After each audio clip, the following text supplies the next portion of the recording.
On October 15, 2025, the U.S. Supreme Court delivered a decision that sent shockwaves across the country, especially among supporters of the Second Amendment. The ruling was not only unexpected, but it also marked a dramatic shift in how the highest court in the land interprets the right to bear arms. For many Americans, this moment will be remembered as a turning point in the ongoing debate over gun rights and public safety. In a 6-3 decision, the justices upheld a Hawaiian law that imposes strict limitations on where individuals with concealed carry permits can legally bring their firearms. The majority opinion argued that states have a compelling interest in protecting public spaces and reducing the risk of gun violence, even if it means restricting the rights of lawful gun owners in certain areas. This decision, in the case known as Woolford versus Lopez, grants states broad authority to declare large swaths of public areas, such as parks, government buildings, and even some commercial spaces as gun-free zones. The ruling effectively gives state legislatures the power to decide where firearms are and are not allowed, a significant departure from previous interpretations of the Second Amendment. For supporters of stricter gun control, the decision is a victory for public safety and local autonomy. But for gun owners and Second Amendment advocates, it feels like a major setback. Many see this as a reversal of the court's own precedent, leaving gun owners across the nation confused, frustrated, and angry. Some argue that the Supreme Court is undermining the very rights it affirmed just a few years ago, while others worry about the practical implications for self-defense and personal freedom. After the landmark 2022 decision in New York State Rifle and Pistol Association versus Bruin, gun rights advocates believed their right to carry firearms in public was secure. That ruling struck down strict may issue permitting schemes and was celebrated as a major win for the Second Amendment. But this new ruling reinterprets that standard, signaling that the court is willing to allow states more leeway in regulating guns in the name of public safety. The legal landscape for gun rights in America has suddenly become much more uncertain. In the wake of the 2022 decision, states like Hawaii, New Jersey, and California quickly passed new laws designating most public spaces as gun-free zones.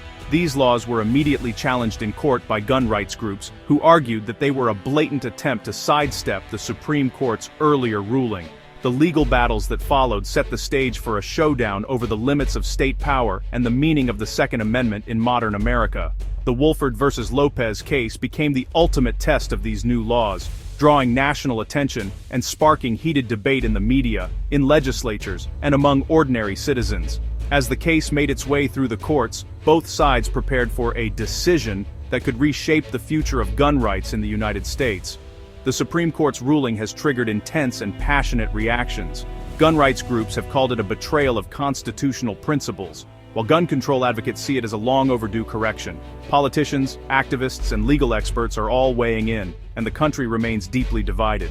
In this video, we'll break down the details of the Woolford versus Lopez case, explore the Supreme Court's reasoning, examine the backlash from both sides, and discuss what this historic decision means for the future of the Second Amendment and gun rights in America. Legal fight over gun rights took a dramatic turn in Hawaii, a state often recognized for its breathtaking landscapes and vibrant culture, but also for its notably strict approach to firearms regulation. Here, the debate over the Second Amendment would soon ignite a national conversation. Hawaii has long been known for some of the toughest gun laws in the country, with a history of prioritizing public safety and community well-being over broad access to firearms. Signs prohibiting guns are a common sight, and law enforcement takes these restrictions seriously. After a landmark Supreme Court decision affirmed the right to carry firearms in public for self-defense, Hawaii's lawmakers responded swiftly. They passed a sweeping new law that banned guns in an extensive list of locations, far beyond what many other states had attempted. The law prohibited carrying firearms in places like public parks, scenic beaches, banks, and bustling restaurants, effectively making it nearly impossible for ordinary citizens to legally carry a gun in most public spaces. Parks, beaches, banks, restaurants, these everyday places were now off-limits to those wishing to exercise their right to carry.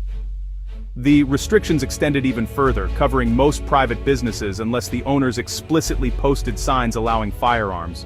For many, this meant the default was no carry, unless a rare exception was made. Plaintiffs, including local residents and advocacy groups, argued that this law effectively turned almost the entire island into a no-carry zone. They claimed it undermined the fundamental right to self-defense, leaving law-abiding citizens with virtually nowhere to legally carry a firearm. The case quickly made its way to the Ninth Circuit Court of Appeals. The judges there upheld Hawaii's law, reasoning that states have the authority to protect public safety by designating certain areas as sensitive and restricting firearms within them. But this decision clashed with the spirit of the Supreme Court's earlier ruling, which emphasized the importance of the right to carry for self-defense. The stage was set for a dramatic showdown at the nation's highest court. Legal experts, activists, and everyday Americans watched closely as the Supreme Court agreed to hear the case, recognizing that the outcome could reshape the landscape of gun rights across the country. The central question before the court was clear: how far can states go in restricting the public carry of firearms before they cross the line and violate the Second Amendment? The implications of the case stretched far beyond Hawaii. States like New Jersey, with similarly restrictive laws, watched anxiously, knowing their own regulations could be at risk.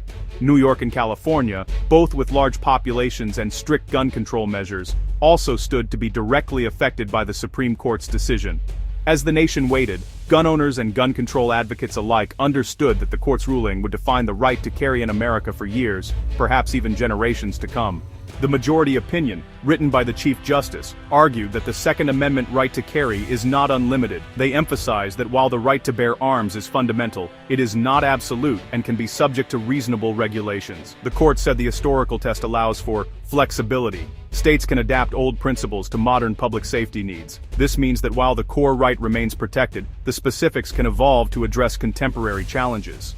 They found historical support for regulating guns in crowded places, comparing today's parks and shopping centers to historical fairs and markets. The justices noted that public safety concerns have always been a part of the legal landscape, even in the early days of the Republic. The majority emphasized federalism, allowing states to tailor laws to local conditions.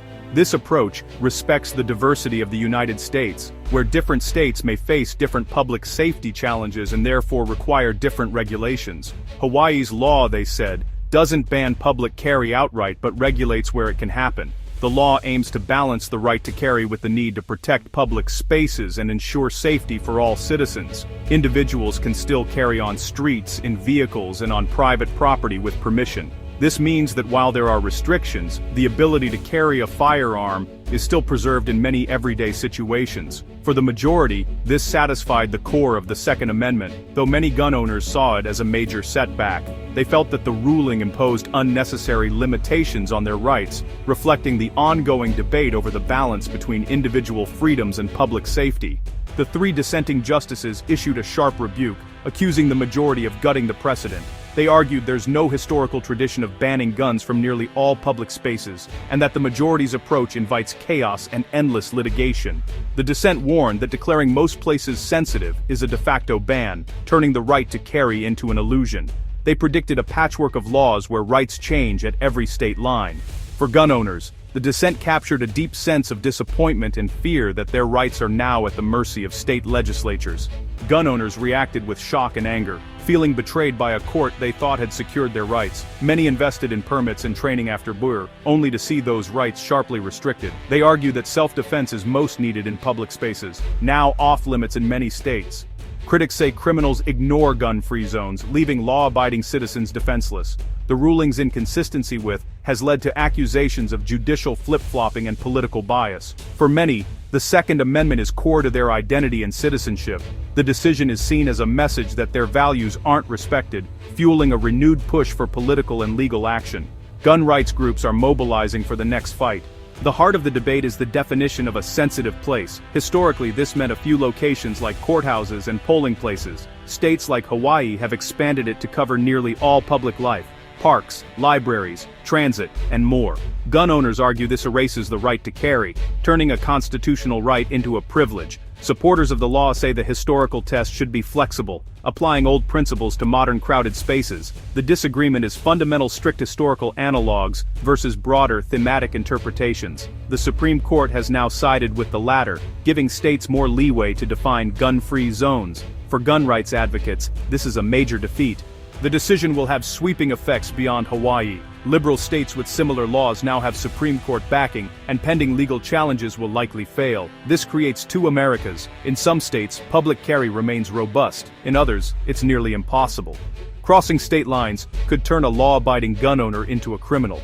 The ruling is expected to inspire more states to pass restrictive laws, further shrinking where guns can be carried. The battleground now shifts to state legislatures and elections. Gun rights and gun control groups will focus on local politics, intensifying polarization. The fight over the Second Amendment is far from over. The Supreme Court's decision has fundamentally changed the Second Amendment landscape. States now have broad power to restrict where guns can be carried, using flexible historical reasoning. Gun control advocates see this as a victory for public safety. Gun owners see it as a betrayal. The ruling ensures more legal battles, confusion, and political polarization ahead. The meaning of the right to bear arms now depends on where you live. As the nation debates where self-defense ends and public safety begins, the story of the Second Amendment enters a new, uncertain chapter.